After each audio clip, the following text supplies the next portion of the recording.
Olá, olá, seja todo mundo bem-vindo, seja todo mundo bem-vinda. Muito obrigado mais uma vez pela presença de todos vocês por aqui. É muito legal mais um episódio do Matarazzo Podcast e eu fico super feliz a cada vez que a gente consegue fechar a agenda, né? Com as minhas convidadas, com os meus convidados aqui tão especiais. Eu não sei nem como agradecer a agenda deles aqui. E também agradecer você que está vendo aí no YouTube e agora também no Spotify com vídeo ou somente ouvindo aí. Muito obrigado pela sua presença, eu espero que você aproveite e aprenda um pouquinho mais e vamos ampliar o repertório aqui, como eu sempre aprendo com os meus convidados e as minhas convidadas. Hoje eu vou trazer a Leila. Ai, muito legal ter você aqui, Leila. Leila Carmo, você sabe, né, pessoal, para quem já está ouvindo aqui os episódios, que eu sempre começo agradecendo, né, Leila? Muito, muito obrigado pela sua presença. Taraz, eu que agradeço pela oportunidade, né, e apreciar esse trabalho tão bacana que você tem feito, eu também tenho acompanhado. Está sendo um sucesso e eu me sinto muito honrada de estar fazendo parte aqui com você. Ai, que legal, eu não sei nem como agradecer, porque de verdade, assim, quando você agradece por estar aqui, eu não sei nem o que falar, porque de verdade, acho que essas nossas conexões ao longo do caminho, que surgiram do ambiente de trabalho, mas que eu guardo com muito carinho, né? Porque afinal de contas faz uns anos já que a gente se conheceu, mas depois a gente vai cada um para um lado, muitos desafios por aí, né? Você lembra como que a gente se conheceu? Ah, com certeza, não esqueci não, porque teve momentos ali que marcaram, que foram bem importantes. Nós nos conhecemos, Mata, na MS, no qual você prestava um trabalho junto com a Movidaria, né? E foi muito bacana. Nós estávamos tocando um programa muito interessante na MS, que é vivo até hoje. É o programa Acelera, é um programa de aceleração de carreira, né? Tanto para propagandistas, vendedores, como formação de futuros gerentes. E foi aí que a gente se conheceu, Mata. Foi muito bacana. Que legal, que legal. E a gente está falando do mundo pré-pandemia, era um presencial ainda, né? 100% Hortolândia, presencial. né? Hortolândia, 100% presencial, as pessoas se deslocaram, né, para vir para cá. Durante a pandemia, permanecemos aí com alguns encontros online, mas a gente percebia, ou pelo menos os feedbacks eram que os presenciais eram mais ricos pela oportunidade de mais trocas com as pessoas. É.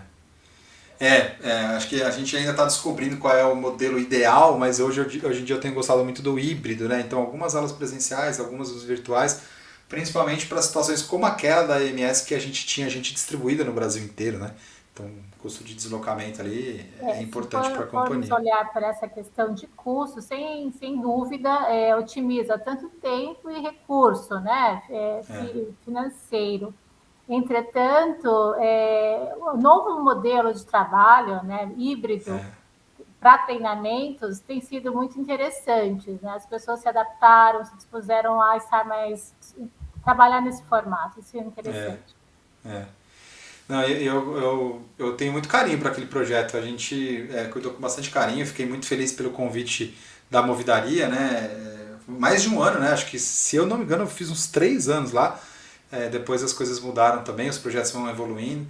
Mas era muito gostoso trabalhar com aquele pessoal que estava super disposto a aprender. E até hoje, alguns me escrevem lá no LinkedIn, tem bastante gente lá no Instagram. Que legal, Leila. E aí, você não tá mais na MS, né? Onde Não que você tá mais. agora? Eu estou trabalhando agora numa empresa fabricam bombas automotivas, bombas de óleo, bombas de água e selos mecânicos. Para mim era tudo novidade, né? Ela se chama Fluid System. E só quando eu recebi o convite, Mata, eu venho da indústria farmacêutica há mais de 12 anos, enfim, antes da AstraZeneca e por último a MS. E quando surgiu esse convite para um ramo totalmente novo, teve uma dúvida, né? Será? Mas aí, Mata, o que eu entendi? Pessoas, gente, nós temos em qualquer negócio. E os dilemas, as situações não são tão diferentes assim, né? Então, até ouvindo aqui os podcasts, né, dos outros colegas também de RH, a gente percebe quão semelhantes são. Então, eu topei o desafio e estou lá hoje Que como legal. responsável pela área de desenvolvimento organizacional, né, e humano. É uma área que eles não tinham na companhia, então eu fui convidada a estruturar, e está sendo um desafio muito interessante e gratificante ao mesmo tempo. Ah, eu adoro quando a gente entra para criar coisa nova, porque, claro, desafios são muitos, mas eu prefiro ter esse desafio de criar do zero do que o desafio de tentar ajustar alguma coisinha ou pegar uma coisa que alguém saiu porque não estava funcionando. Sempre a gente chega tentando, com muito esforço, encaixar aquele quebra-cabeça. Eu prefiro sempre esse desafio. Claro que você está começando do zero, então talvez seja mais fácil do 0 para o 1, depois do 1 para o 2, 2 para o 3, isso é um pouco mais difícil. Mas quais foram os seus primeiros desafios a chegar? Porque no final das contas, fábrica, né, indústria, qual que foi o seu maior desafio ali? Foi conhecer o negócio, né? Chegar a conhecer o negócio, entender as principais necessidades, dores daquele ambiente, né? Entender o que era realmente relevante para aquele público, o que eles gostariam de construir, o que a gente poderia construir juntos, né? Legal. Então, uma empresa familiar, hoje dos quase 300 funcionários, e que faltava muita estruturação de recursos humanos. Né? Sim. Existe um RH, porém mais formatação de departamento pessoal, né, processos mais transacionais, e uma área de desenvolvimento, de capacitação, de acolhimento, né, uma área mais estratégica tinha essa carência. Né? Então, numa conversa com o CEO da companhia, a gente juntos estruturou, né, o que seria relevante para aquele momento. E como é uma empresa que foi criada, né, começou com selos, depois tiveram outras aquisições, a cultura era algo que tinha a principal carência ali naquela oportunidade. Tinha pessoas que vieram de uma outra empresa, a empresa que era original. Então, existiam ainda muitos conflitos, né, de estrutura, a forma de como as coisas deveriam ser feitas. Né? Então, ainda não tinha essa clareza. Então, essa construção inicial foi a gente definir quem somos e para onde queremos ir. Está sendo muito importante e interessante. Estamos no caminho, mas eu acredito que estamos aí construindo com muita clareza, com muita transparência, chamando as Legal. pessoas para o desenvolvimento e participação. Legal. No final das contas, 300 não é já pouca gente assim que é fácil você organizar tudo, né? Fazer uma leitura, um diagnóstico tão rápido. Porque para essa quantidade de pessoas você tem umas complexidades na operação e você tem níveis de liderança e você tem às vezes que cuidar daqueles pequenos silos, né, ou grandes silos que já foram criados ao longo do caminho. Então eu acho que você traz coisas assim muito interessantes na sua fala. Então você falou do RH mais estratégico, né? Cada vez mais a gente sente que nas grandes companhias isso já está mais claro que o RH tem que ser o catalisador ali dos talentos do negócio. Só que nas empresas familiares ou que cresceram nos últimos anos, a gente primeiro vai na operação, depois vai nas vendas, vai em logística, vai em contas a receber, contas a pagar, para depois a gente, talvez uma parte fiscal, contábil mais inteligente, para depois a gente começar a pensar mesmo num RH estratégico. Né? Já pensamos talvez em treinamento, já pensamos talvez como contratar mais rápido, mas realmente essa fala sua de entender o negócio, a gente sente que é um gap de muitos RHs que ainda atuam como departamento pessoal. Isso acontece muito. E aí, Leila, para te contar mais ou menos assim um movimento de ruptura corporativa, a gente tem mais ou menos na bibliografia 2 momentos de dor. Entre 70 e 100 colaboradores é um movimento de dor de uma empresa, que é um movimento que vai precisar dividir áreas e talvez formatar processos. Antes, para comprar uma cadeira ou um computador, o cara ligava lá e falava assim: ô Zé, tô precisando de um computador novo. Puta, peraí, deixa eu ver. Aí resolve em uma semana. Agora não, precisa fazer orçamento, bota 3, né? Vai lá para alguém aprovar e o cara liga pedindo desconto. Então, mais ou menos com 100 pessoas, entre 70 e 100, é o primeiro movimento de ruptura, que a gente chama isso de crise da liderança, que é quando cada um vai ser dono de um pacote de responsabilidade. E a outra segunda dor é quando bate perto de 300. Perto de 300 é o movimento de profissionalizar. É o movimento de estar gente de fora com outra bagagem. É o movimento de... Olha que legal, é o movimento de pensar em cultura. É o movimento de pensar quem a gente não quer aqui. porque está fora do que a gente gostaria. É um movimento de pensar sistemas, e aí o investimento é necessário, para automatizar e flexibilizar o trabalho por trás das câmeras para a gente deixar tempo e energia para aquilo que a gente faz bem. Então eu sinto que conectou esse seu movimento de carreira com essa crise, que é a crise de profissionalização do negócio. O que você acha? Faz total sentido o que você diz, porque é exatamente isso o que eu encontrei ali, né? Nós temos acionistas, o principal dono, tem um sócio, começou pequeno, cresceu e às vezes no meio do caminho a dimensão do negócio, né? Você, poxa, vou precisar de gente para me ajudar. E aí existem momentos, Matarazzo, onde ainda existem esses conflitos, né? Poxa, mas eu sempre fiz assim, será que realmente a gente vai precisar investir nisso? Sempre deu certo, então, mas para ser melhor ainda, a gente precisa fazer alguns movimentos, né? A gente precisa, sim, ouvir as pessoas, entender o que é necessidade para elas, como que a gente pode apoiar, né? E às vezes olhar para a dor mesmo, né? Entender como está o clima, puxar a liderança, responsabilizar, né? Dar essa confiança, essa autonomia na tomada de decisões, né? Porque não dá para ficar tudo debaixo do acionista, do principal dono, porque já são 300 pessoas. Não dá. Né? Então, você tem líderes capazes, ou podemos capacitá-los para apoiá-lo a crescer mais ainda. Que legal. Eu gosto. E eu às vezes só falo, né? Já temos ou podemos capacitá-las, porque em geral o que a gente escuta dá para trazer gente preparada de fora. As pessoas nunca vão estar preparadas para um negócio novo, para um momento novo de vida, né? Para um desafio de talvez abrir mão de um pouco de centralização, né? E em prol de um crescimento mais sustentável. Então eu acho que o caminho é a gente investir em gente mesmo, né? Olhar, Nossa. né? E olhar com carinho, Matarazzo, porque passamos ali por algum, né, pelo histórico, em alguns movimentos assim, não está dando certo, vamos trocar. O primeiro pensamento, né? Mas por que não está dando certo?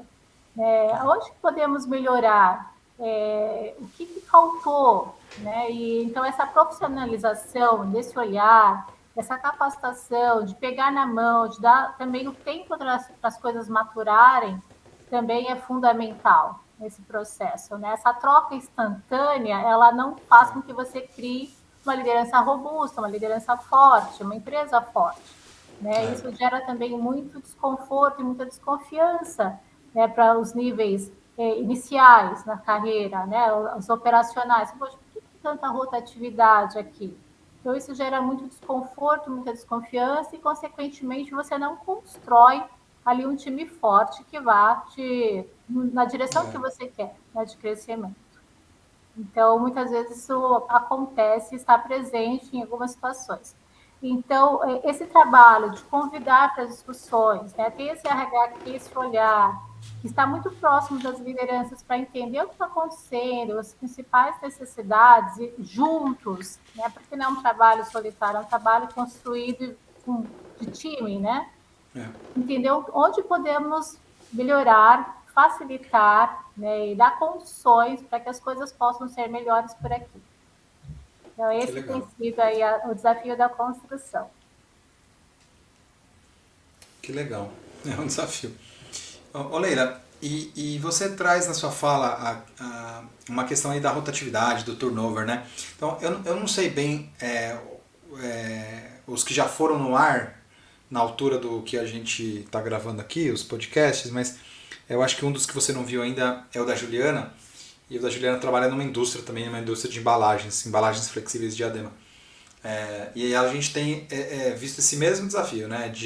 É fácil para um supervisor de operação falar assim, não serve, troca, né? Assim, moço, eu fiquei 50 dias para conseguir esse cara. Não tá fácil no mercado. Em 10 dias você já quer trocar? Respira, né? Vamos mudar. O cara não entendeu nem onde é o banheiro ainda, cara. Respira, vamos ver direito como é que funciona. Para você, como é que é essa questão da atração e essa questão da retenção ou essa questão do turnover? Eu imagino que é desafiador porque você está no interior de São Paulo, né?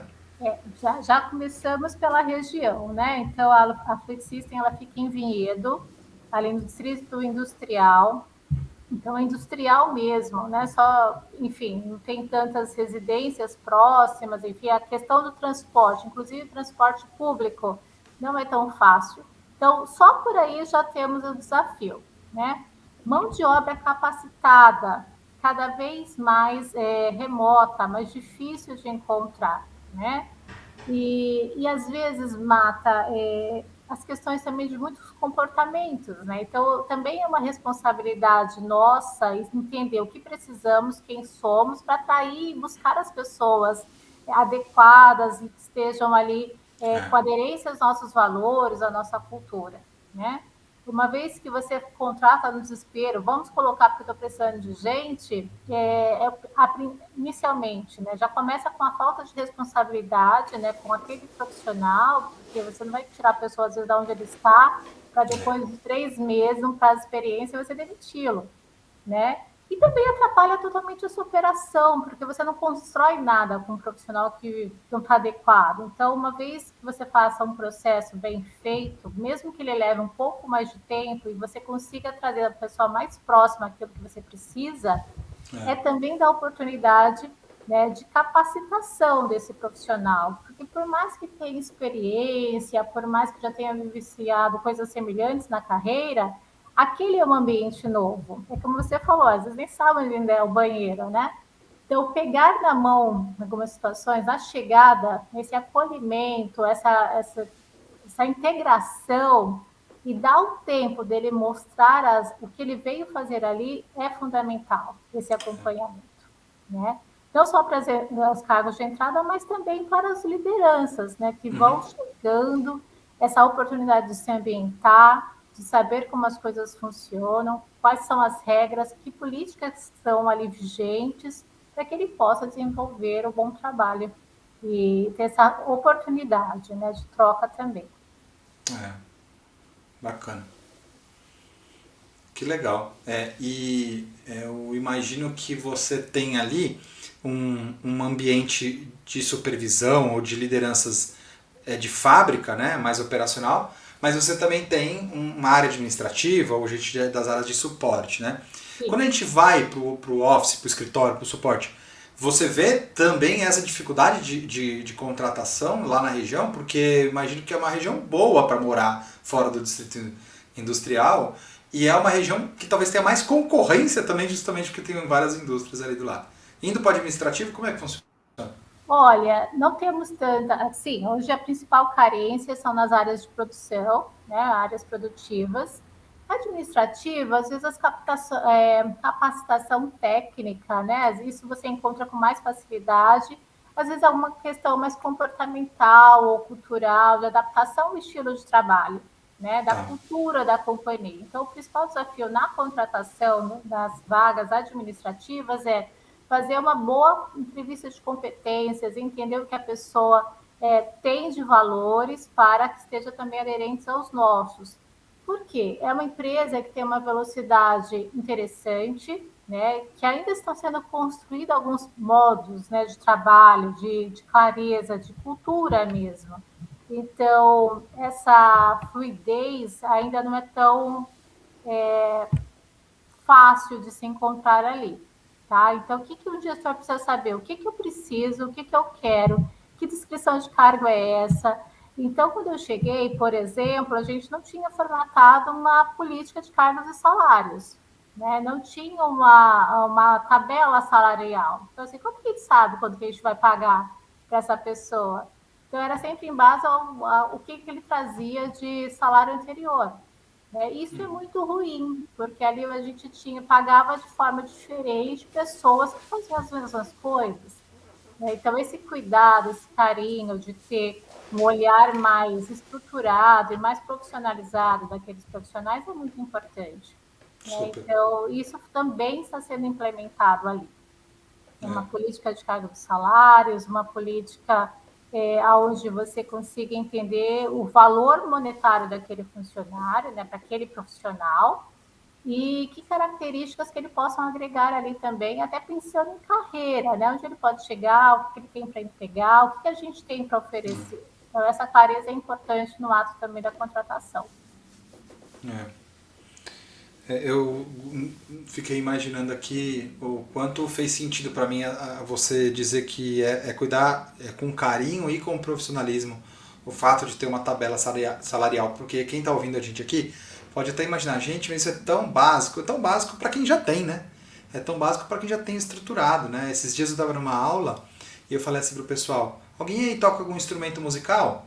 Aí um menino só levantou a mão, falei, o que você toca? Ele falou, piano. Falei, gente, piano é a coisa mais fácil do mundo para tocar. Aí as pessoas disseram, não, como assim? É a mais fácil do mundo para tocar para quem toca piano há 10 anos. Violão é fácil para quem toca violão há 10 anos. Dirigir é fácil para quem tem carta há 20 anos. Mas para quem está aprendendo, tudo é mais difícil ali também. E aí eu imagino os impactos diversos que pode ter não ter uma tabela salarial. Desde a própria legislação, né? Da gente ter a equiparação salarial de posições equivalentes. Até a questão do cafezinho, né? Descobrir o impacto de descobrir que o outro ganha mais ou ganha menos, né? É muito engraçado. Olha, eu vou te falar um negócio, Mata. Só a gente de RH que acha que os salários são sigilosos. Nunca vi um ambiente onde as pessoas trocam tanto informações a respeito disso. Então é muito comum as pessoas saberem, enquanto um ou outro recebe, enfim. A gente pensa que não, mas é muito comum. Na indústria farmacêutica, mais ainda, porque lá, além do fixo, que já era igual para todos, existia o variável. Então, eles se comparavam assim, absurdamente em relação a esse tema. Eu imagino o grupo de WhatsApp, né? Não sei nem se. Gente, será que ainda se chama Olerite? Bota aí embaixo aí. Se chama Olerite? Alguém comenta aqui pra mim. É esse o nome? É lá, Leila? Como que chama? É o Lerite que usamos. Eu não tenho Olerite desde 2004. Desde 2004, gente. Quando eu migrei, né, pro mundo dos autônomos da vida. Isso ainda não mudou. Nossa, agora eu fui lá atrás, 2004. Meu Deus, deu saudade aqui de uma época de viagens, né? O online Leila, não existia, né, Mata? Era 100% não. presencial, né? Isso faz total diferença. Não é que não existia online, não tinha WhatsApp, não tinha. Não tinha nada nesse Sei sentido, lá né? mais o que falar aqui. Não tinha o Waze, né? Como que a gente dirigia sem o Waze? Acho que para mim foi a melhor invenção da história, o Waze. Porque mapa. Cara, alguém me falou esses dias que na Copa de 2014 no Brasil não tinha o Waze, ou tinha pouco, sei lá, e na Copa de 2010 na África do Sul não tinha o WhatsApp. Então eu fico imaginando como que a gente fazia para mandar os memes, né? Ou, no caso, para trabalhar com informação mais rápida, né? Mais na palma da mão. Eu cheguei até um Palm do escritório, que era aquele quadradinho aqui que tinha um BlackBerry. Não era Palm, um BlackBerry que tinha todos os tecladinhos aqui quadradinhos. Já numa posição de liderança em 2007, fora do Brasil. E era um status, menina. Era chique assim andar com BlackBerry na mão. Sem dúvida era, né? Puxa vida. Eu acho que eu tava. Sei lá onde eu tava nessa época, eu devia estar em Aruba, Curaçao, mais ou menos, uma época boa também. Bastante viagem. Maravilha. Ô Leila, mas me fala um pouquinho de você. Então a gente se conheceu lá na MS, e hoje você está numa indústria diferente, trabalhando aí ainda no interior também, mas já não do lado de casa, como era antes. Mas como que você chegou até aí? Qual foi a sua trajetória? Você já entrou com RH, numa área de people, de desenvolvimento de pessoas, ou você fez uma migração de área? Me conta um pouquinho da Leila. Te conto, Mata. Eu comecei a trabalhar muito jovem, eu era menina, no tempo que ainda poderia ter registro na carteira de trabalho aos 14 anos, agora é a partir dos 16, né? Então, meu primeiro emprego foi numa loja do McDonald's, porque eu queria muito trabalhar, eu queria ter meu dinheiro, né? Minha filha mais velha, enfim, eu queria ter meu próprio salário. E eu me orgulhava muito disso. Então, eu trabalhava numa loja de shopping, e ali mesmo no shopping eu vi uma placa numa loja de lingerie, que eu era apaixonada, Aniane, e eu me candidatei à vaga, né, de vendedora, que tinha uma plaquinha anunciando ali. Eu nem tinha 18 anos ainda. E a loja estava com anúncio a partir dos 18. Mas eu, né, vou tentar. E fui, Marta. E você acredita que eu fui selecionada com o meu bate-papo? Porque de todas as pessoas que estavam ali, eu acho que era a única que já estava trabalhando, sabe? Então, eu acho que isso eu ganhei alguns pontinhos, algumas estrelinhas por conta disso. E comecei a trabalhar como vendedora. E foi muito interessante, porque eu aprendi tudo do zero, né? Então, quando a gente... E aprendia pelo exemplo. Então, eu prestava atenção nas vendedoras que mais se destacavam, como elas falavam, como que elas abordavam, porque eu não tive nenhum treinamento formal, né? Então, você percebe, quando uma pessoa chega, cai de paraquedas num ambiente que é totalmente novo para ela vai aprender, né, na imitação. Claro que eu recebi ajuda de muita gente, mas iniciando a minha carreira como vendedora ali, eu tive a oportunidade de crescer. Eu cheguei a ser gerente de loja dessa mesma rede. E aí tem muito a ver com o seu livro, né? Os desafios da primeira liderança. Eu era a par dessas pessoas até então. De repente, tive que liderá-las, né? Um grupo de vendedoras. E eu enfrentei os principais desafios que você pode imaginar. Desde muita resistência, sabe? Enfim. E eu, com muito cuidado, pedia sempre muita ajuda. Eu acho que o que fez com que eu fizesse esse movimento, né, e ter tido sucesso como gerente de loja na época, foi levantar a mão e pedir ajuda para aquilo que eu não sabia, para pessoas experientes, né? Então, não tinha referência antes, então, quem pode me ajudar? Supervisora de loja, gerente de outras lojas, então eu trocava muito. E não tinha WhatsApp na época, era pelo telefone mesmo. Saindo da loja, eu fui trabalhar numa joalheria, a Vivara, mas é no escritório deles, né, na área de auditoria, e foi muito interessante, né, eu aprendi muito. Era escritório e meu sonho era mesmo conseguir trabalhar de segunda a sexta, porque em loja eu trabalhava sábado, domingo, feriado, né? Então eu conseguia passar assim, um dia das mães com a minha mãe no almoço de domingo. E fiquei lá um período até que apareceu o RH na minha vida, através de, depois da faculdade, na verdade, durante a faculdade, um programa de estágio, onde eu entrei na AstraZeneca, né? E eu tinha, Mata, uma visão muito romântica antes de RH, sabe? Eu achava que era só cuidar de gente, que era só aquela coisa mais romântica. E, na verdade, não é só isso, né? Então, sim, a gente cuida de pessoas, sim, precisamos fazer isso, mas tem um lado muito estratégico de RH, né? Então, tudo isso eu aprendi. E a minha escola foi inicialmente a AstraZeneca. E a AstraZeneca, uma empresa multinacional, com processos bem estruturados, né? Uma cultura muito consolidada, eu aprendi muito lá. Então, eu saí de lá, entrei estagiária, saí de lá coordenadora. Né? Passei por vários subsistemas de RH e foi muito gratificante. Até que eu me mudei para o interior e continuei trabalhando na AstraZeneca, e viajava todos os dias praticamente, até que surgiu a MS na minha vida. E aí também RH, porém no universo muito maior. A MS é gigantesca, né? Só a diretoria onde eu estava atendendo, ela era maior do que a AstraZeneca inteira. Então, só a unidade de negócio onde eu estava tinha 2.000 pessoas, contando com os externos, né, os propagandistas. E enquanto a AstraZeneca, na época, tinha uns 700 funcionários. Então, foi muito interessante e foi um desafio imenso entender aquele universo, né, tão dinâmico, tão ágil, uma cultura mais forte, mais focada em resultados, né? E o desafio para mim ali, Mata, foi sair de uma cultura onde estava tudo muito consolidado para uma que ainda estava se consolidando, né? Onde RH ainda não era uma grande fortaleza da companhia, onde as pessoas eram medidas somente pelos resultados numéricos. E quando eu me deparei com isso, eu falei, puxa, desafiador, né? O que eu faço? Eu tive muitos sentimentos, muitas sensações ali. Senti medo inicialmente, medo assim, assustada, mas também eu percebi que era um super desafio de aprendizado.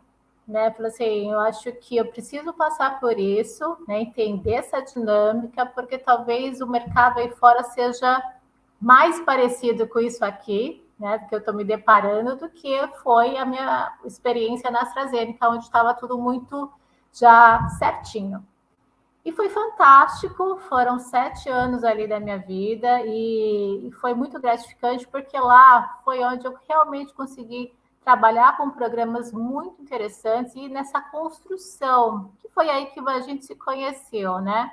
Ali na MS, nós tínhamos uma carência muito grande de contratar gerentes distritais para determinadas regiões, né? Então, foi criado mesmo um programa, o programa Acelera, no qual a gente trazia as pessoas mais para perto, né, que seriam pessoas espalhadas no Brasil todo, e nós tínhamos propagandistas no Brasil inteiro, para saber quem são essas pessoas, né? Porque qual era a principal dificuldade ali, o principal erro que às vezes era cometido, Mata? E você não deve ser uma particularidade só dessa empresa, você deve ter visto isso em outras. Às vezes a promoção vinha somente pelos resultados numéricos, por exemplo. Né? Então, nós temos um excelente propagandista, que os resultados dele são excelentes, vamos promovê-lo a gerente. E nós não tínhamos um gerente, né? E nem o propagandista mais, porque a gente deixou, né, já subia a posição e essa pessoa também ia para a cadeira sem nenhum preparo. Então, qual foi a estratégia? Vamos capacitar essas pessoas previamente. Vamos primeiro descobrir quem são, vamos trazê-los para perto, para capacitação, e quando aparecer novas vagas, a gente pode direcioná-los para essas oportunidades. E assim foi criado o programa Acelera, que eu tenho muito orgulho, né, muito carinho de ter, desde o início, ter participado aí desse super projeto.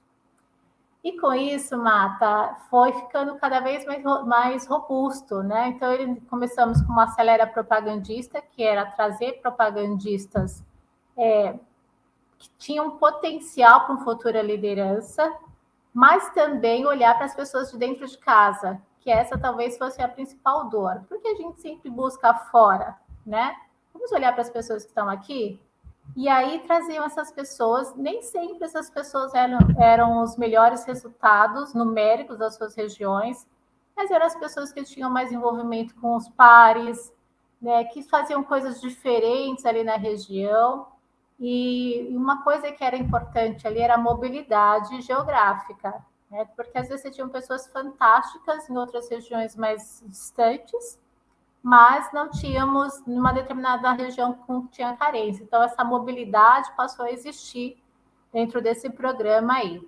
E foi muito bacana, e esse programa cresceu, ele deixou de existir somente, né, para as áreas comerciais, e hoje existe, inclusive, nas áreas operacionais. Eu não participei dessas, né, nas áreas operacionais, mas eu sei que também eles colheram bastante frutos aí desse trabalho. Uau, quanta coisa! Muita. Eu não conhecia esse seu lado loja física de shopping, não, menino. Não Que legal. conhecia? Pois já Foi lá passei. no shopping de Hortolândia, não? Não, trabalhei no Shopping Ibirapuera. Ah, é isso que eu falo, Shopping você era de São Paulo, Paulo. você tem razão. Depois que É, você foi para Hortolândia, depois é sim, verdade. Não, nossa, eu me trabalhei perdi em na vários geografia. shoppings ali. É. Vários. Eu trabalhei no Ibirapuera, no Iguatemi, Higienópolis. Eu gerenciei a Ah, você loja trabalhou em do loja Shopping grande. Higienópolis. Super Então, grande. foi Super bem bonito. interessante. É. Que legal, que legal. Eu anotei algumas coisas aqui, eu gostei muito, assim, eu gostei muito daquela sua coragem, sabe, gente? A gente fala muito de coragem, a gente fala muito de vulnerabilidade, mas a gente fala de coragem também, né? Ah, é só maior de 18 anos. Cara, eu já tô trabalhando, eu não tenho nada a perder aqui, eu vou lá me inscrever e aí no fim deu certo, né? O risco positivo, né? De dar certo. E você traz duas coisas em termos de aprendizagem. A gente aprende por meio da observação, né? E se a gente não conhece, a primeira coisa que a gente tem que fazer é leitura de cenário, gente. Fica quietinho ali, né? E vai olhando as pessoas, vê como que é, como as coisas funcionam ali. E eu levantar a mão, né? Acho que tem um pouco a ver com esse desafio, com essa coragem, mas essa cultura de não falar coisa errada porque ficou com vergonhazinha de perguntar, né? Levanta a mão e É. traz pra gente Que legal. E depois muita transição, né? Indústrias diferentes, vai para o escritório, vai para RH. É uma bela carreira, menina. Parabéns aí, viu? Que delícia Obrigada, Marta. Eu descobrir tenho dela. realmente bastante orgulho, sabe, de olhar para a minha trajetória. Eu acho que em todos os lugares onde eu passei, eu acho que eu aprendi muito. Também tive a oportunidade de ensinar muito. Claro. Então, isso é o que me deixa muito feliz e grata por todas essas oportunidades. Conheci pessoas incríveis, Marta, em todos os lugares, pessoas que eu tenho muito carinho, às vezes contato até hoje. Outras não, outras É. mantive. E fora as parcerias, né? Eu vou ser um deles, e tantas outras aí que eu carrego. O que facilita mesmo são as redes sociais, né? Que a gente não perde, É. assim, não fica desaparecidos, né? A gente ainda tem ali, acompanha o trabalho das pessoas, isso é muito bacana. Mas foi engraçado mesmo, porque eu te escrevi, acho que pelo LinkedIn, né? E Foi, depois, quando você falou, vamos conversar, eu achei o seu número no WhatsApp, mas eu nem lembrava que ele existia. E também não ia, não sei, pode parecer simples o que eu vou falar, mas a gente não se falava há uns 2 anos, então eu falei, deixa eu aproximar de uma forma mais formal ali no LinkedIn. Eu achei que foi bem bacana e é legal que, sei lá se é correto falar isso hoje, mas tem afinidade, vai, para usar o português correto. é isso aí. Porque senão você não tinha aceitado. Obrigado mais uma vez. E aí tem aquele link do desafio, né, que você estava falando. Eu nunca participei de um podcast antes, então está sendo muito novo para mim e eu estou muito Legal. feliz com a oportunidade. É claro que tem borboletinhas aqui batendo as asinhas no meu estômago, Tá indo bem, tá mas indo bem. está valendo a pena. É. Tá ótimo. E a gente já. Eu vou confessar que nos 2 ou 3 primeiros episódios eu gravava a abertura umas 3 vezes, porque eu acho que não ficou bom, acho que tinha que falar isso, eu tinha que falar. Agora, menina, é um play, bota lá e vamos trabalhar, porque a Maravilha, gente tem né? mais coisa para fazer, né? E o mais legal é o papo, sabe? Não é a vinheta. Então, vamos fazendo e vamos aprendendo, né? Eu acho que é muito Olha, MVP, né? As minhas aulas pregressas de gestão de projetos, que eu não faço muito, mas hoje faço uma outra, me falam muito isso, desse movimento de testar logo, né? Erra rápido e aprende rápido, isso aí. e vamos trabalhando. E E eu me se lembro der com a muito oportunidade, carinho também. Perdão, pode falar. dá essa oportunidade também do teste, do erro, que parece É, que errar é uma coisa tão absurda para, né, muitas pessoas, ou não se ainda é. permitem ao erro, porque errando a gente também aprende, a gente aprende com erro. E também dentro das companhias, né, das instituições por aí, às vezes o erro não é permitido. É, E com isso você limita também a criatividade, né? Porque é demais. testando, fazendo, aprendendo e arriscando, né? É claro, erros calculados, né? Dentro de um limite, obviamente, Absolutamente. mas é necessário. Não se faz melhoria de processo, ou não se faz inovação, seja ela uma inovação de ruptura ou uma inovação incremental, sem a permissão do erro como ferramenta de aprendizagem. De novo, dentro de uma restrição, né? Dentro de um ambiente controlado. Exatamente, isso a gente fala muito disso mesmo. Uma das coisas também que você citou na sua última fala, quando você falava sobre o desafio da promoção, né? A gente vê muito isso, né? Porque esse profissional mais técnico, né? Ou que faz aquela atividade repetitiva e que alcança os resultados financeiros, porque era o mais importante ali, menos o comportamental. Quando ele ganha o ticket da liderança, é muito difícil aquele desapego, né? Eu tenho muito carinho por aquele projeto, porque eu escrevo alguns artigos também, vou pensando em alguns cases, causos e contos, e eu consegui ali também encaixar algumas historinhas que me faziam falta. Como, por exemplo, muitos daqueles bons profissionais técnicos que estavam no carro o dia inteiro, né? Visitava 10 médicos por dia, né? Exatamente. E depois ele tinha que fazer a gestão de gente, igual você lá na loja do shopping, que até ontem era o par, né? Que era o colega, que era onde ele reclamava também do calor de 40 graus, né? Que estava fazendo ali na rua. Eu acho que a gente aprendeu muito a contar histórias do papel da liderança por meio das metáforas. E uma das metáforas eu acho que eu acabei de produzir na minha mente lá na MS. Lá na MS. Que porque assim, ó, falar do papel da liderança, a gente podia escrever um livro só disso e podia colocar 80 slides. Quando eu transformo isso em metáforas, a minha expectativa é facilitar o entendimento e deixar no one page, né, em uma única página, e servir como um atalho mental, né, porque é muito mais fácil lembrar de um desenho de uma metáfora do que de um texto grande. Sem dúvida. Mas eu gosto muito de uma metáfora, a gente trabalha com várias metáforas, mas eu tenho aqui embaixo, vocês vão encontrar, pessoal, o link de um curso chamado 5 Metáforas da Liderança. Curtinho, baratinho e fundamental para quem precisa entender o papel da liderança. Mas aquele que eu terminei de produzir lá na minha cabeça, lá na MS, é um que em algumas bibliografias eles chamam de visão de helicóptero, né, ou visão sistêmica. E para mim, para deixar um pouco mais simples, eu deixei como pista e camarote. Né? Pista e camarote. Então você está lá na balada, você tem que estar no camarote para você ver todo mundo do seu time, lá de cima, mas você tem que ir na pista de vez em quando, para você ver o que está acontecendo lá, né? Para você ver a frente de verdade lá, a operação e tudo mais. Eu tenho clareza na minha mente que o desenho que eu fiz foi um dia que eu voltava de Hortolândia para São Paulo. Hoje eu moro em Atibaia, interior de São Paulo, mas naquele momento eu pegava na estrada, né, rumo a São Paulo.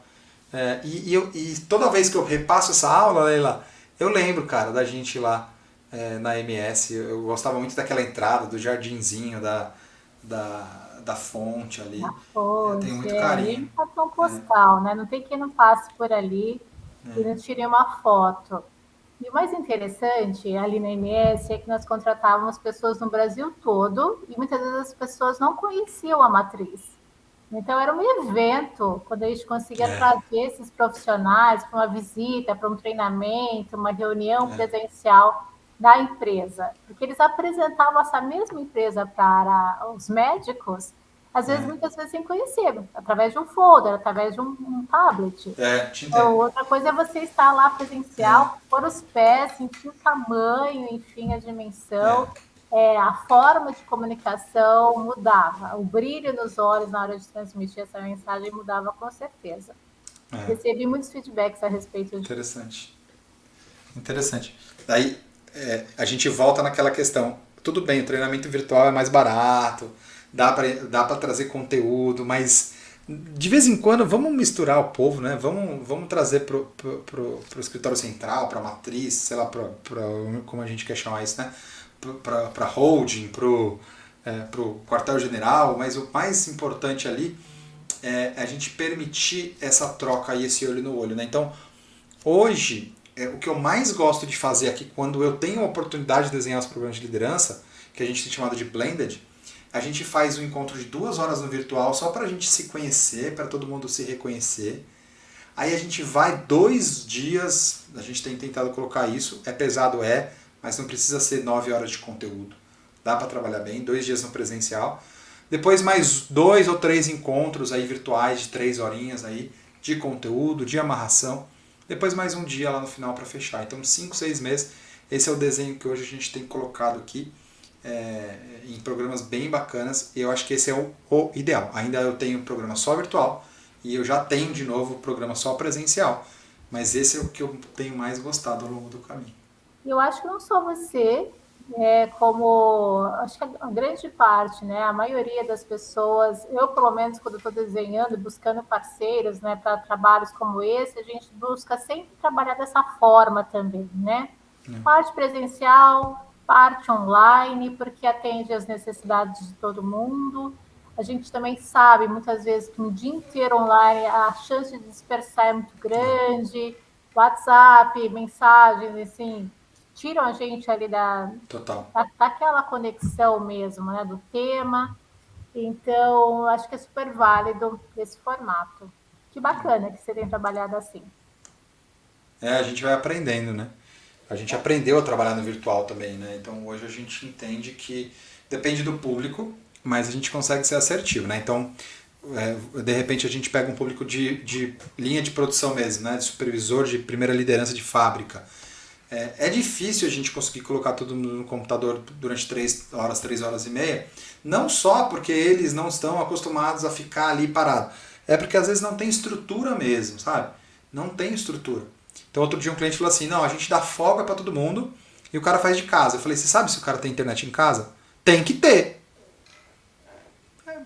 Por que tem que, né?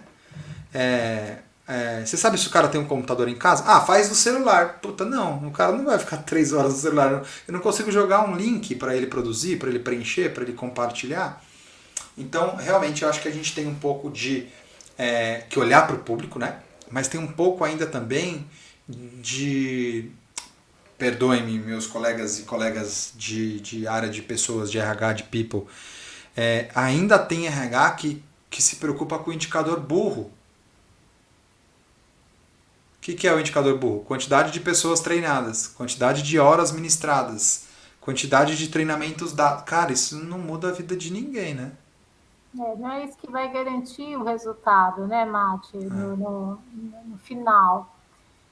O que você trouxe é o que a realidade que eu tenho hoje.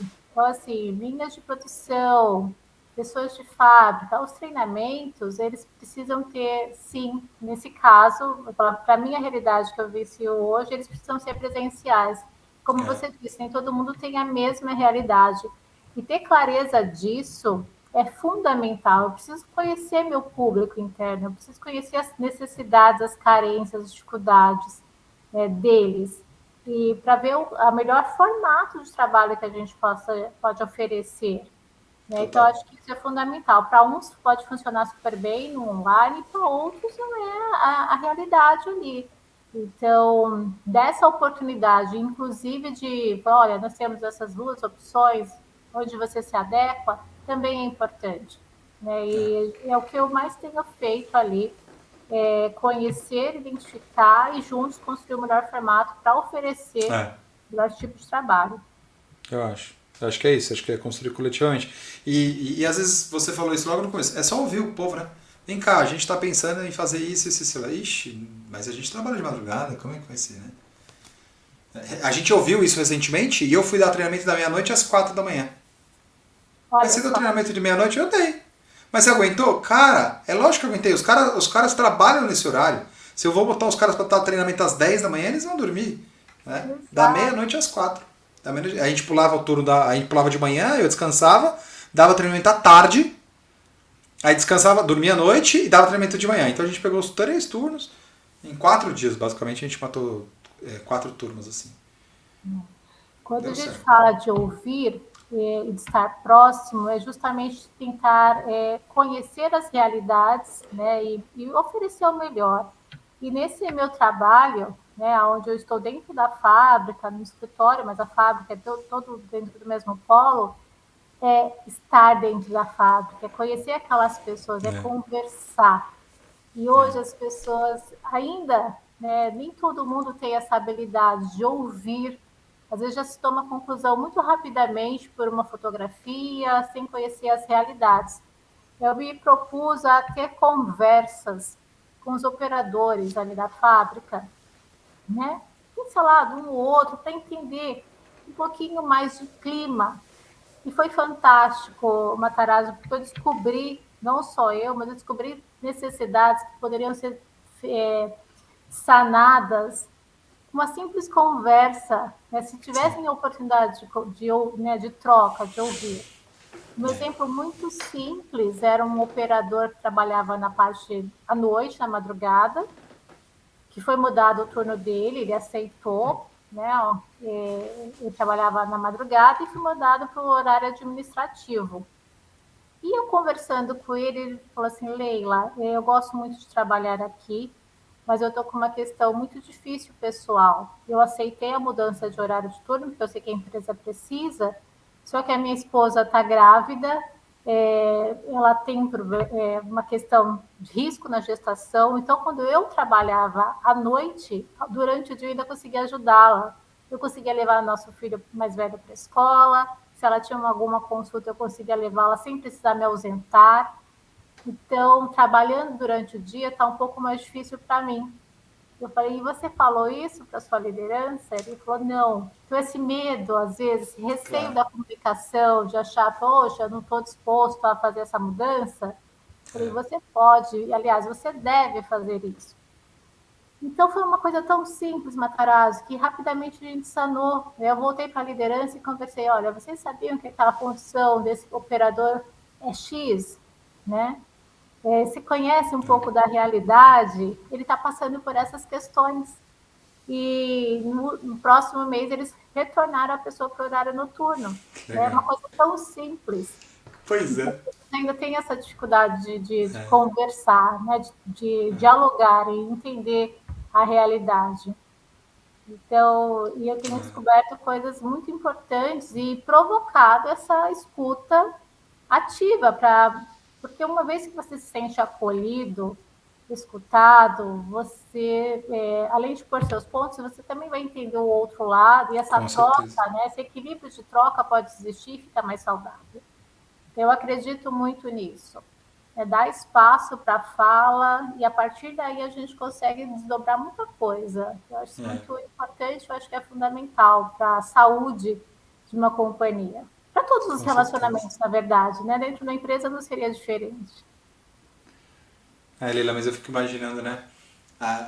Você ouvindo e dizendo, olha, na verdade era simples resolver, era só falar com a pessoa, né? Era só conversar, era só ter aquele bate-papo. E por quê, né? Por que, que os líderes não conseguem isso, né? Será que é falta de entendimento do papel? Será que é falta de dar valor, de prioridade? Será que é realmente falta de tempo?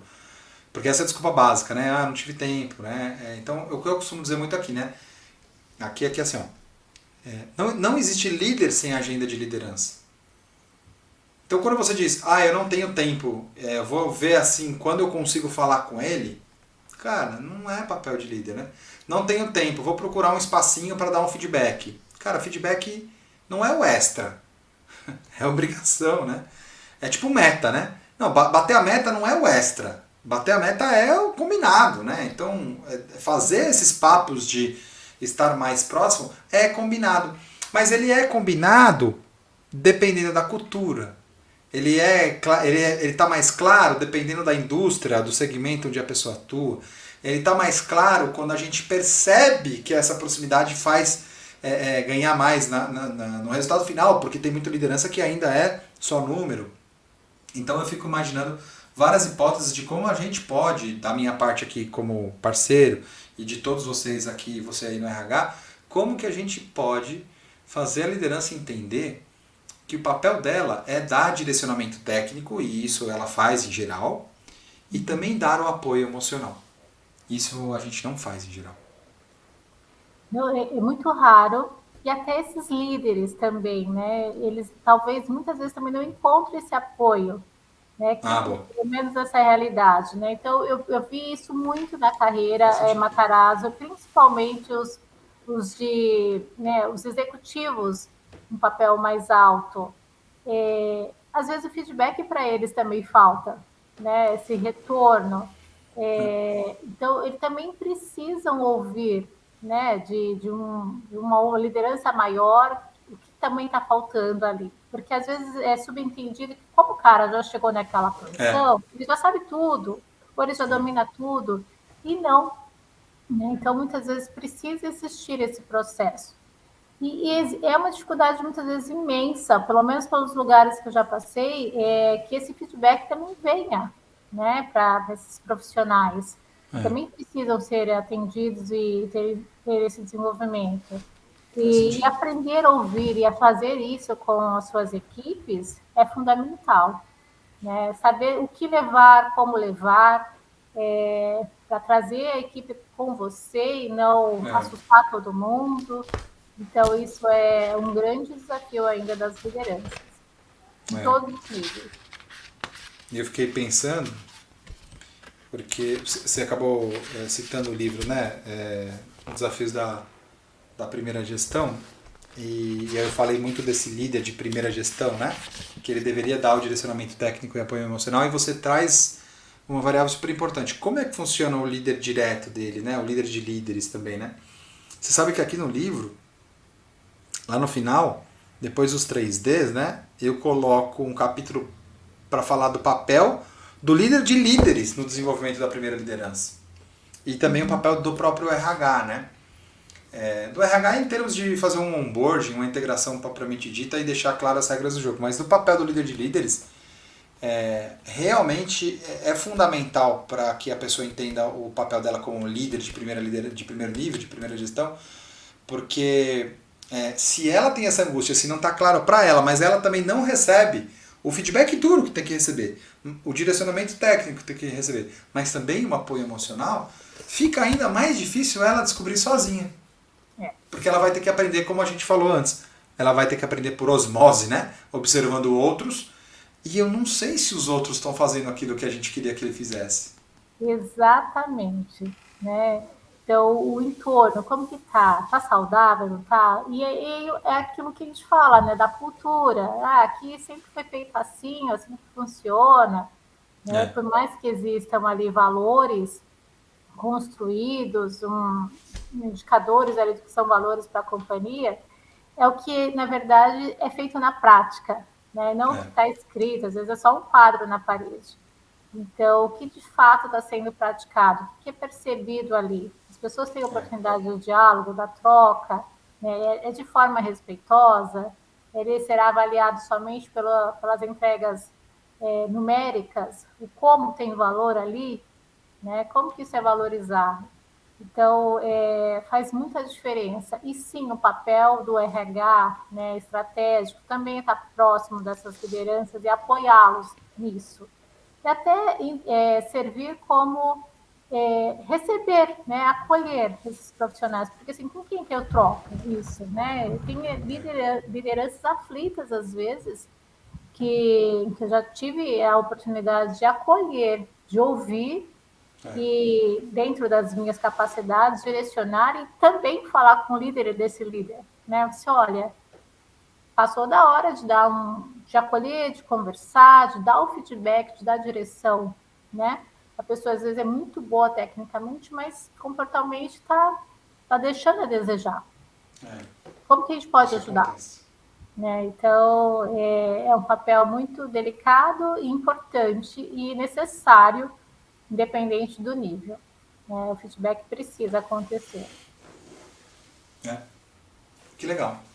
Eu tenho que admitir que você fez cair uma ficha aqui agora, que é esse feedback, né, para quem está em posições de mais alta liderança. Assim. Aqui eu estou rodando 2 grupos de mentoria. Um grupo de mentoria de primeira liderança, ele é muito mais de direcionamento técnico e apoio emocional, como eu falei, né? Então eles têm muita demanda de como, né? Como eu faço isso, como eu faço aquilo. Vou dar um exemplo, né? Outro dia o menino falou assim na mentoria, fui convidado para ir numa festa de aniversário de alguém do meu time. Eu vou ou não vou? Falei, não sei, você quer ir? Quero, então vai. Mas eu não sei se eu devo. Então, você não quer ir? Não, então não vai. Ele, não, mas eu queria entender se eu devo ir ou não. Eu falei assim, não sei se você deve ir ou não, mas eu vou te falar uma coisa. A partir do momento que você vai, você estabeleceu um padrão. Porque parte do papel do líder é formar modelos de comportamento. Templates de Excel, templates de PowerPoint e templates de comportamento. Aí quando caiu a ficha, ele falou, poxa, eu acho que eu tenho que ir rapidinho, dou um oi e vou embora, e faço isso nas outras também. Para que eu vá, então, líder novo, precisava ser reconhecido pelo time, legitimado. Acabou fazendo essa escolha e parece que deu certo. O outro grupo, Leila, que é de mais alta liderança, é um grupo em que a fala do pessoal normalmente costuma assim, e aí eu fiz isso, você concorda? E eu falei, não. A pessoa falou, mas como você não concorda? Eu justifiquei para você, eu falei, eu entendi sua justificativa, eu entendo o seu ponto de vista, mas eu faria diferente. Posso te colocar os meus pontos de vista? Isso. E ele falou assim, cara, mas por que ninguém nunca me falou isso antes? Não sei. O fato é que quando a gente não está no ambiente corporativo e você não tem um crachá para me mostrar, eu aqui estou, né, sendo remunerado para falar a minha verdade, que não é a verdade absoluta do planeta. Mas é colocar luz e foco em outro segmento que talvez você não esteja olhando aí. Passou umas 2, 3 sessões e ele falou assim, cara, eu vou renovar a mentoria porque você fala aquilo que ninguém me fala. Eu falei, tá bom. Se você quer que a gente continue assim, a gente continua.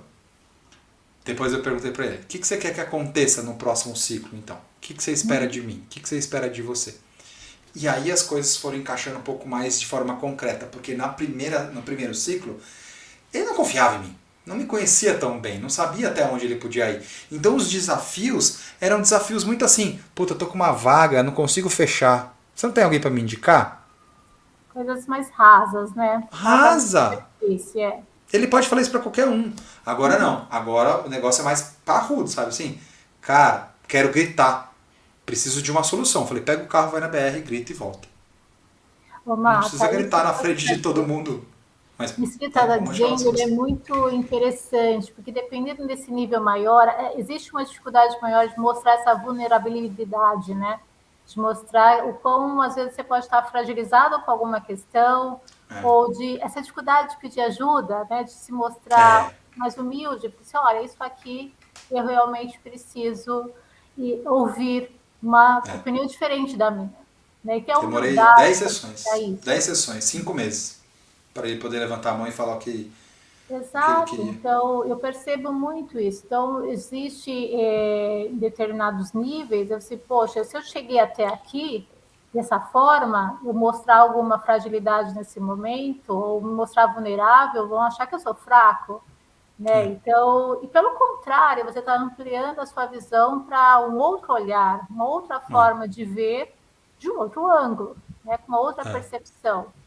Então, e às vezes não tem essa abertura. E isso foi se cristalizando, É. provavelmente, porque não houve esse processo de feedback claro, transparente, a É. pessoa foi se construindo desse formato.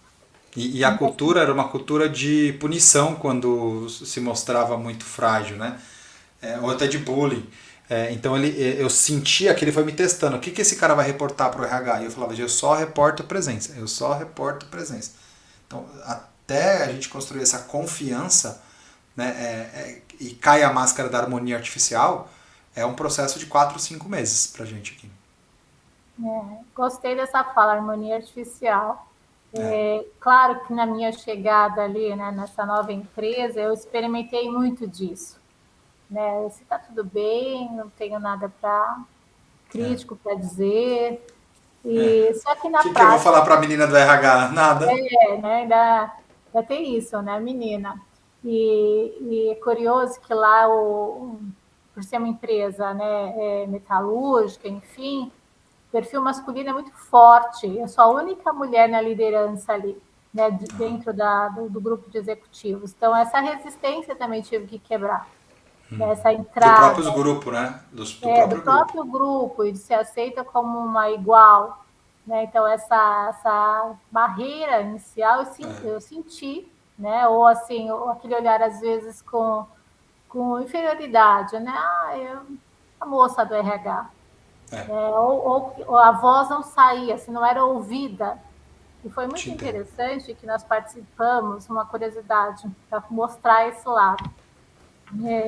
A gente participou de um encontro de construção de valores, enfim, com a liderança, com a alta liderança, e houve uma dinâmica muito interessante de cartas de baralho, enfim, que a gente tinha que identificar ali o que estava de diferente, né, num conjunto de cartas. Um bando de homens, eu era a única mulher ali, olhando, e eu falei, né, olha, gente, eu estou sentindo falta da carta do AIS. Fui ignorada, Mata. Aí Ninguém eu falei de te novo, ouviu. gente, meu AIS, aí as pessoas falam, vamos anotar aqui, essa aqui é uma opção, AIS, mas vamos continuar olhando. E aí eu me calei, né? Porque eu senti que eu não tinha força ali no grupo. Para mim já estava claro.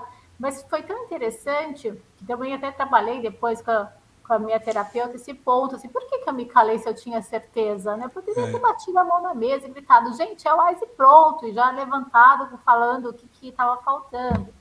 Mas eu me senti intimidada te naquele entendo. momento, aquele bando de homens, e eu perdi a minha força, né? Ou permiti que isso viesse a Te entendo. acontecer, né? Porque a gente também dá permissão para as coisas. E quando acabou a dinâmica, que encerrou o tempo, a pessoa que estava conduzindo falou assim, olha, gente, eu tenho dois recados aqui muito importantes para dizer. Estou chateada com dois, né, uma pessoa e com um grupo de pessoas. Leila, você tinha a resposta desde o início. Por que você não trouxe a resposta? Por que você não gritou com esse monte de homem e trouxe a resposta? E rapazes, estou muito decepcionados, né? Minha decepção é muito forte com vocês. Por que é tão difícil escutar uma mulher nessa empresa? Né? Porque uma mulher na liderança, quando traz a solução que nenhum de vocês trouxe, é difícil aceitar. Então, isso foi um puxão de orelha coletivo, né? E valeu muito. E para você também, né? Muito, né? Então, assim, poxa, por que eu preciso me calar? E isso, assim, foi na alma, sabe, Marta? Eu te entendo.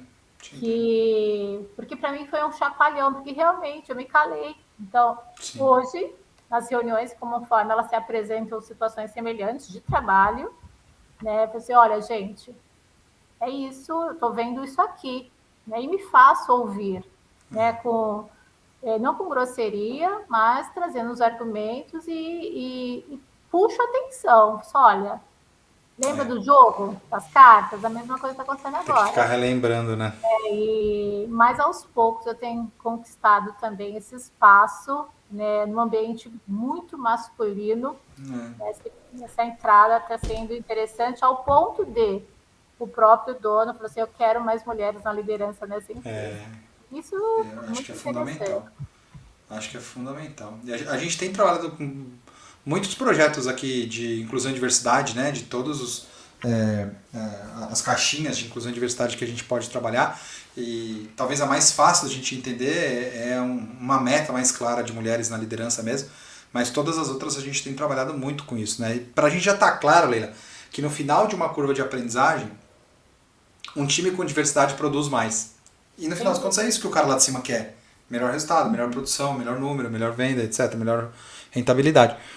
Mas eu chamo bem a atenção para minha fala. No final de uma curva de aprendizagem, um time com diversidade produz mais. Porque, por exemplo, né? Um time com diversidade produz mais. Então vamos trazer uma mulher e aí vai dar certo. Não vai dar certo. As pessoas vão ignorá-la, as pessoas vão anotar no papelzinho e jogar no lixo, né? Precisa de vir alguém de fora, com uma dinâmica coletiva, de trabalho em equipe, para sacudir. Gente, para que você tenha um time com diversidade que produz mais no final de uma curva de aprendizagem, você precisa de proximidade da liderança. A liderança precisa estar próxima, a liderança precisa estar atenta, a liderança precisa de falar de sentimentos. Como você se sentiu, Leila? Você tem que contar para eles. Agora, sabedores que a gente não ganhou o jogo porque vocês ignoraram ela, como que vocês se sentem, cabecinhas ocas? Com todo respeito. E aí eu acho que entra essa questão da confiança, que daí vem a harmonia artificial, que era a relação do one-on-one, versus uma outra metáfora, que é a metáfora do aquário, que lá dentro do aquário, então, é a segurança psicológica. Então, a confiança é você olhar para o CEO e falar para ele, cara, não estou gostando. Isso é segurança do one-on-one, isso é confiança. Outra coisa é você falar para o grupo, galera, vocês não estão me ouvindo, eu estou me sentindo angustiado. Essa fala de speak up no grupo é segurança psicológica. Ela não se constrói de segunda para sexta. E ela precisa de proximidade da liderança. Precisa, Marta. E é conquista, né? E mostrando assim a relevância que aquilo tem para o grupo, né? A importância, né? Qual que é o ganho? Porque às vezes pode surgir uma insegurança ou qualquer coisa do tipo, né? E mostrar que pode sim agregar e muito um olhar diferente. Né? Então essas discussões, me senti até meio intrometida no início, né? E estou sendo até hoje, de estar em fóruns que muitas vezes nem sou convidada, entendeu? Então, é uma reunião que vai acontecer lá na produção para falar de produto, eu vou. Né? Primeiro, porque eu quero aprender, e segundo, porque será que uma pergunta, uma visão de uma pessoa leiga, né, para quem já está calejado ou está muito próximo a gente gosta. Informações, não faz refletir de uma forma diferente? Né? Então, a gente considera que sim. Perguntas abrem portas. Sempre, sempre abrem. É. Para Que todos. legal. É. Não, existe uma técnica que a gente trabalha aqui de condução de grupo, de solução de problemas, chamada Action Learning. E dentro do Action Learning a gente tem uma figura de uma pessoa que a gente chama de Pizza Man. Pizza Man, Leila, foi uma história, diz a lenda, né? Que chegou, que era um grupo de executivas trabalhando na solução de um problema, não sabia como resolver, e pediram pizza para trabalhar de noite. O cara virou e falou assim: quanto você vai ganhar essa noite? Ah, vou ganhar $30. Fica aí que eu te pago os $30. Pra quê? Não sei, fica aí e faz pergunta. E o cara foi fazer umas perguntas tão besta que era óbvio para todo mundo, até que ele fez uma pergunta besta que não era óbvio para todo mundo.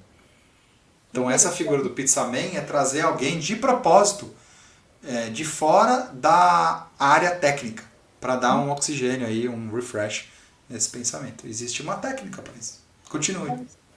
É super válido, né? Então, e chamar quem faz parte, muitas vezes, da operação a participar. Então, por exemplo, às vezes está desenhando programas ou pensando em soluções, mas será que para o cara lá na ponta isso aqui vai ser funcional mesmo? Será que eu estou olhando desse ângulo faz sentido na prática? Né? Então, isso foi muito comum em outros, não só onde estou hoje, mas em especial na indústria farmacêutica, onde os planos de marketing saem ali de dentro do escritório, e muitas vezes lá na ponta, né, o que vai conversar um propagandista e o médico, Com a por realidade. exemplo, né? Então, vamos chamar essas pessoas, vamos a campus entender o que eles precisam de fato para construir algo que faça mais sentido, que seja mais funcional. Isso é necessário. Super, super. Nossa, menina, quanta coisa bacana a gente foi falando aqui hoje. Né? Acho que essa parte final, assim, putz, foi de muito aprendizado para mim, assim, descobrir... eu tenho muita empatia por você, Lila, assim, descobrindo um novo mundo, uma nova indústria, um novo time, e sendo a única mulher no time, eu acho que essa diversidade mexe com brios e egos, que acaba tirando o foco do resultado, né? Que é, no final das contas, aquilo que a gente quer. Tem que continuar, viu? Tem que continuar, não pode desistir, não. Sem dúvida. E, assim, longe de mim pensar em desistir, até mesmo porque, Mata, eu percebo que onde a situação parece mais crítica, né, ou mais desafiadora, é onde a gente realmente mais cresce, mais aprende, mais cresce, mais ganha musculatura. Não pode ser fácil. Se é Você é fácil, daquela. Você é daquela de que o mertiolate tem que arder, né? sou dessa época, inclusive, né? Nasci em 80, ardia pra caramba, daquele vermelhão, ainda estava ali marcando a roupa.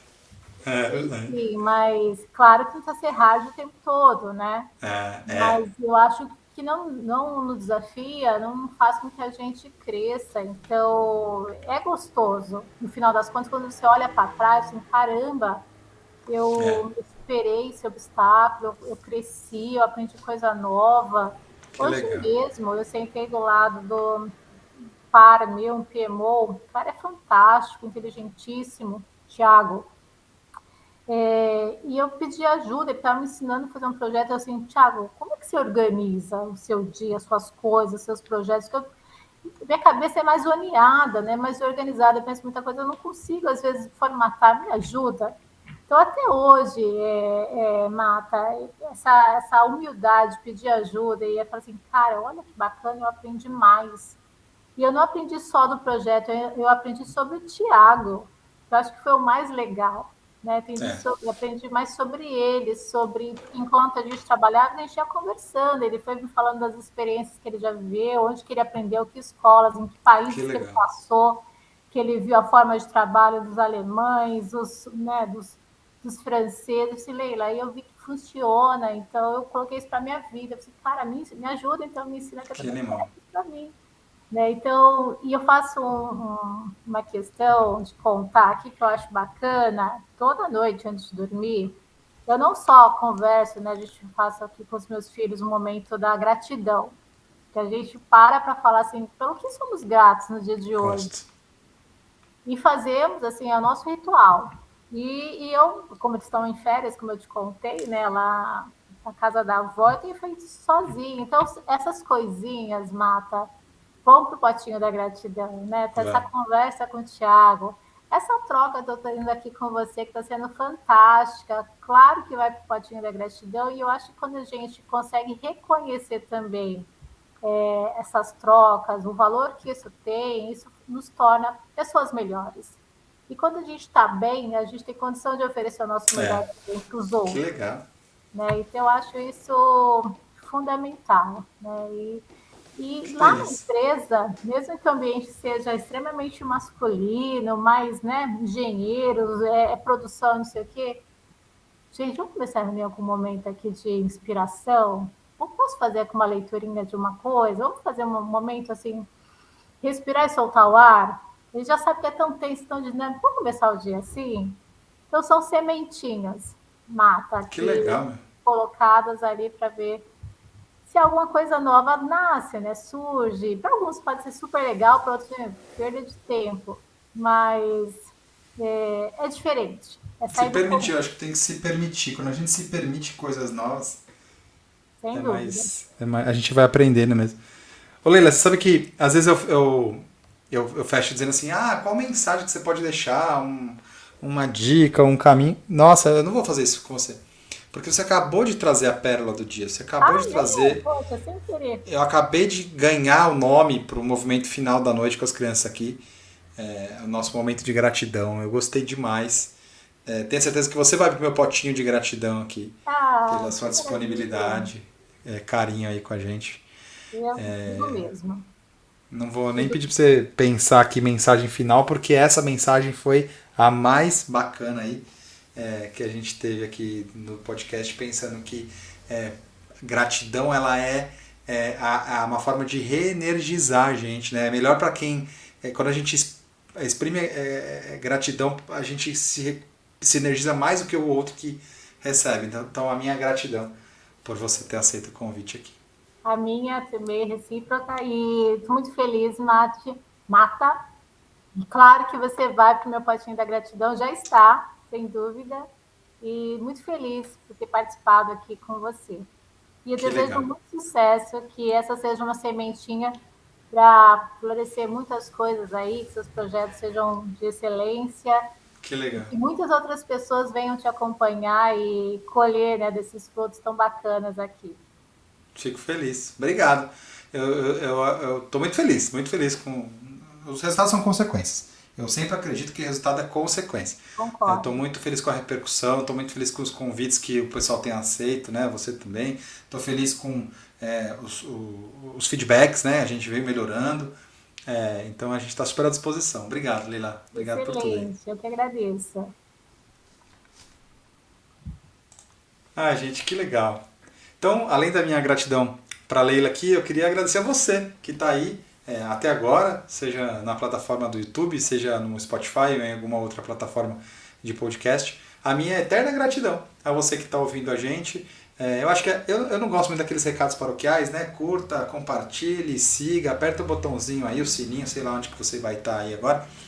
Mas continue acompanhando a gente, cada dia gente mais legal, para que a gente possa agregar valor aí e aumentar o nosso repertório, tá bom, gente? Um abraço aí e até a próxima.